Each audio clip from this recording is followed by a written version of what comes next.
Assalamualaikum warahmatullahi wabarakatuh. Kami dari kelompok 1 di sini kami akan menjelaskan mengenai Orde Baru.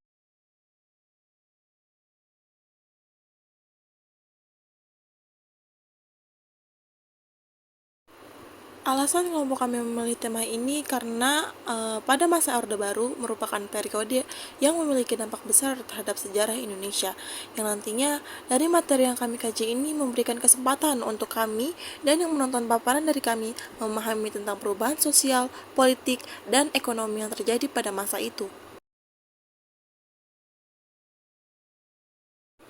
Apa itu Orde Baru? Nah, anak zamanku toh, ini adalah Pak Soeharto, yaitu pemimpin dari zaman Orde Baru. Orde Baru dimulai dari tahun 1966 sampai dengan 1968. Orde Baru adalah suatu penataan kembali kehidupan masyarakat, bangsa, dan negara Indonesia berlandaskan dasar negara yaitu Pancasila dan Undang-Undang Dasar 1945.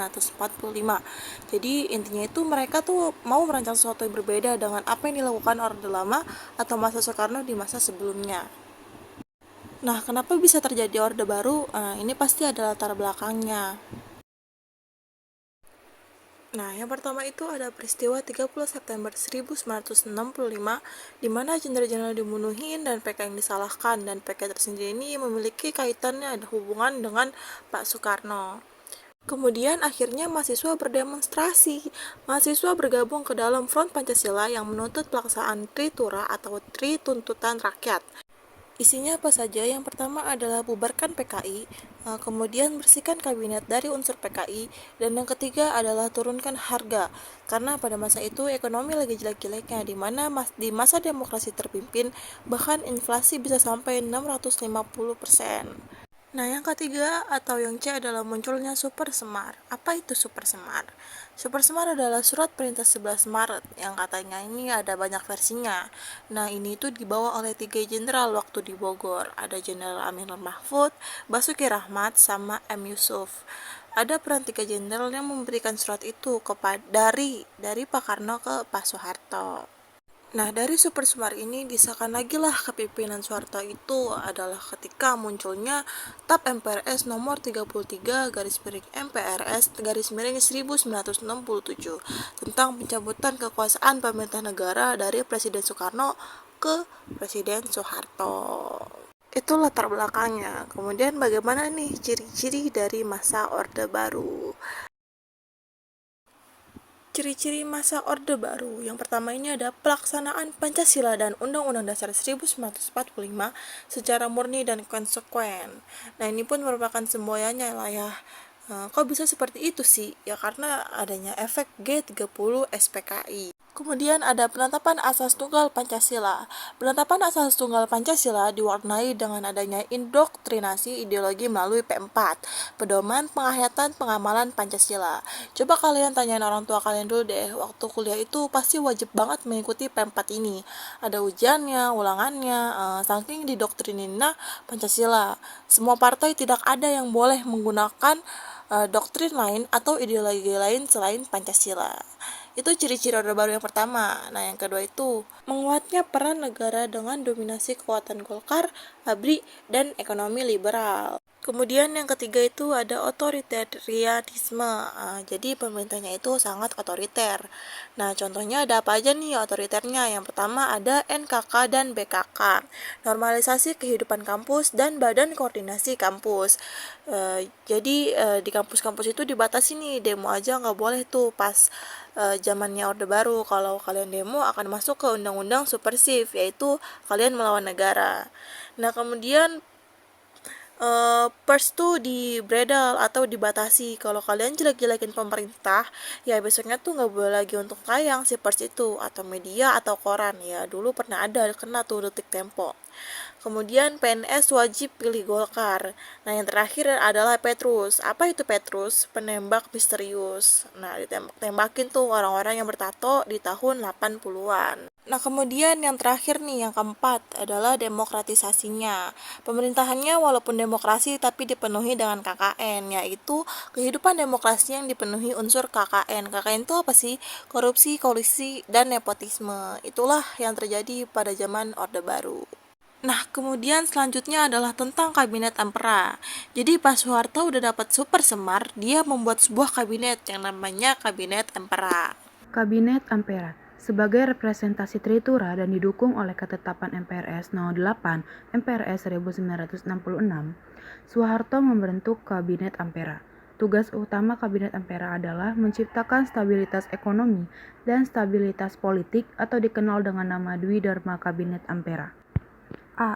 Program Catur Karya yaitu 1. Perbaikan kualitas hidup, 2. Pemilu paling cepat 5 Juli 1968, 3. Pelaksanaan kembali politik luar negeri bebas aktif, 4. Meneruskan perjuangan menolak imperialisme dan kolonialisme.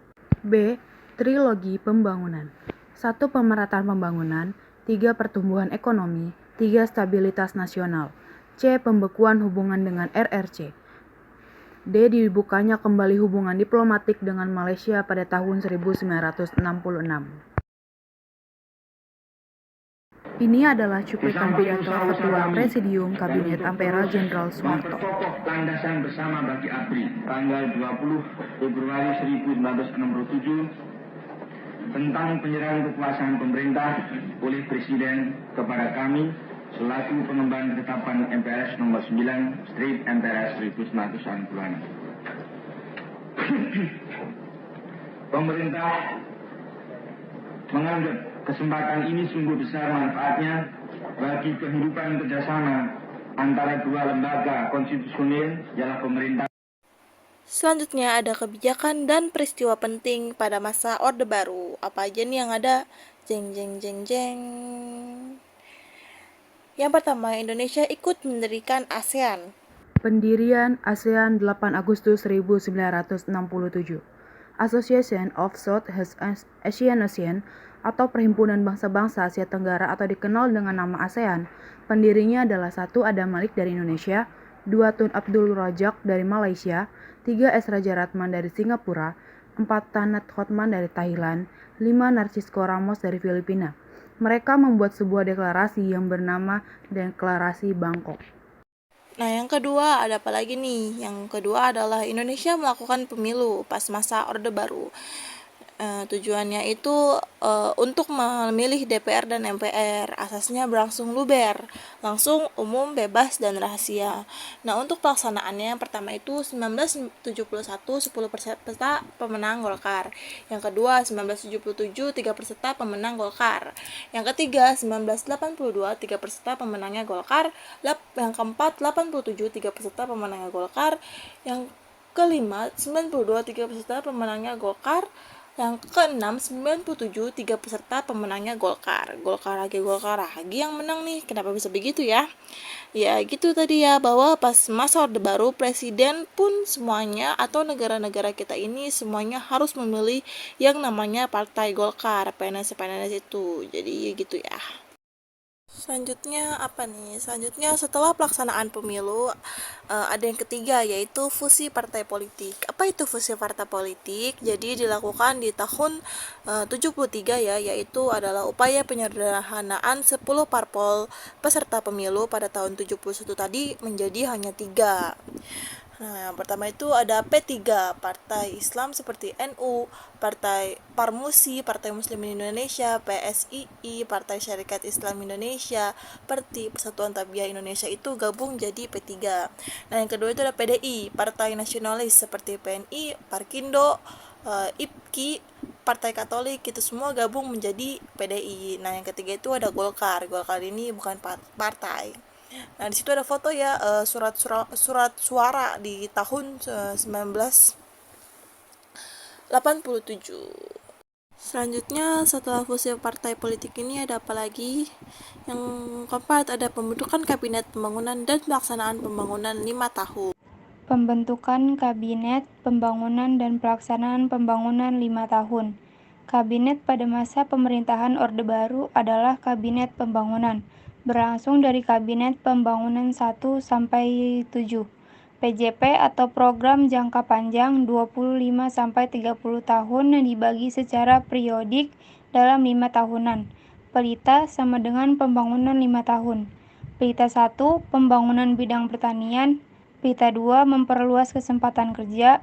Pelita 3, trilogi atas asas pemerataan. Pelita 4, swasembada pangan. Pelita 5, sektor pertanian dan industri. Pelita 6, peningkatan kualitas SDM. Wih, niatnya bagus nih ya, tapi katanya sih gagal karena ada demo waktu itu. Nah, yang selanjutnya itu ada pelaksanaan dwi fungsi ABRI. Pelaksanaan dwi fungsi ABRI. Dwi fungsi adalah gagasan yang diterapkan oleh pemerintahan Orde Baru yang menyebutkan bahwa TNI memiliki 2 tugas, yaitu pertama menjaga keamanan dan ketertiban negara atau Hankam, dan kedua memegang kekuasaan dan mengatur negara atau Sospol. Nah, selanjutnya setelah pelaksanaan dwi fungsi ABRI yang nomor 6, apa yang dilakukan Indonesia yaitu mengadakan pinjaman luar negeri. Maksudnya apa? Jadi untuk memperbaiki perekonomian Indonesia pasca Orde Lama, pemerintahan Republik Indonesia pada masa Orde Baru melaksanakan pinjaman ke bank-bank luar negeri seperti A. IMF atau International Monetary Fund, B. IBRD atau International Bank for Reconstruction and Development, IDA International Development Agency, ADB Asian Development Bank. Bahkan selain ada ini nih bank-bank luar negeri, ada juga kita bikin lembaga sendiri khusus dari negara Belanda dan negara lain, yaitu ada namanya IGGI atau International Governmental Group of Indonesia, IGGI gitu ya. Selanjutnya yang nomor 7 nih, ada kejadian penting juga, peristiwa Malari pada tahun 1974. Peristiwa Malari atau Malapetaka 15 Januari adalah peristiwa demonstrasi mahasiswa dan kerusuhan sosial yang terjadi pada 15 Januari 1974. Peristiwa ini dilatar belakangi oleh penolakan mahasiswa akan datangnya modal asing dari Jepang.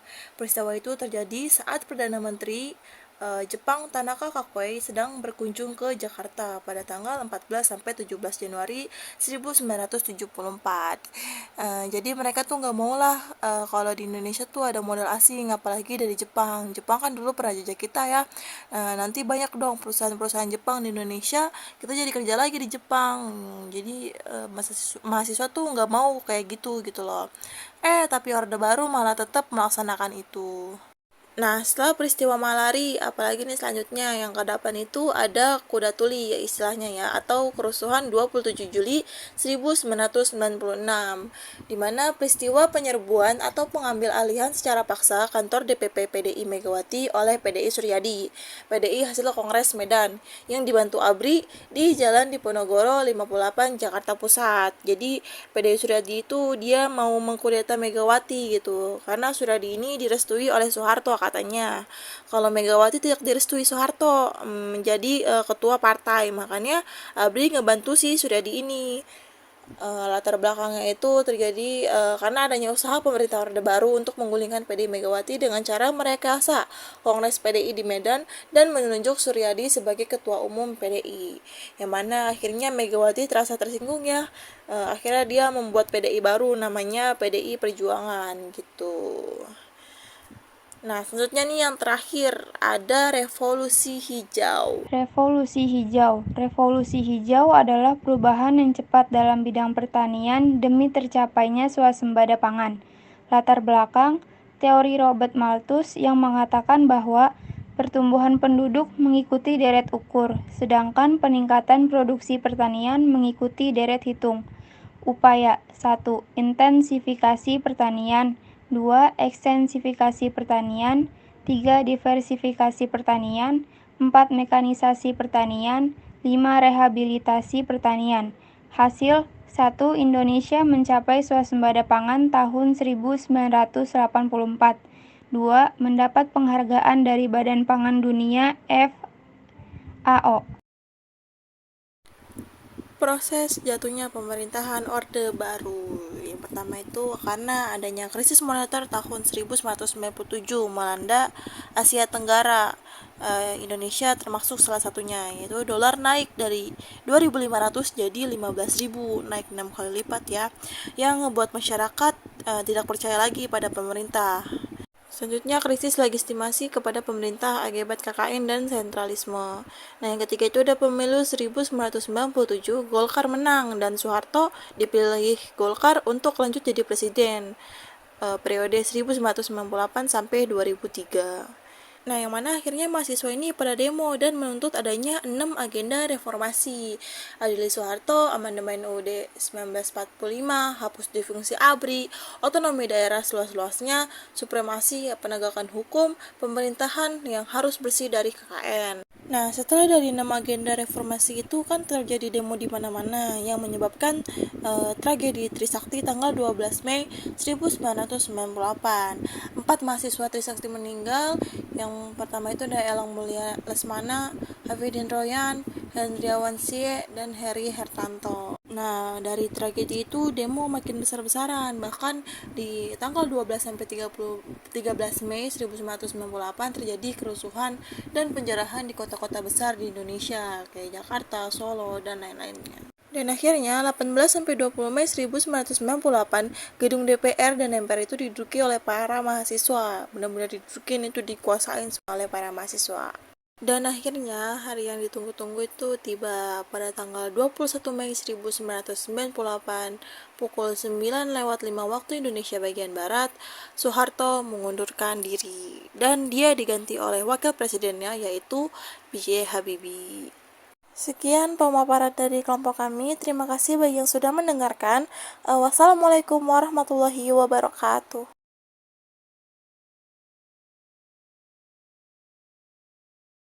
Een vraaggesprek toe.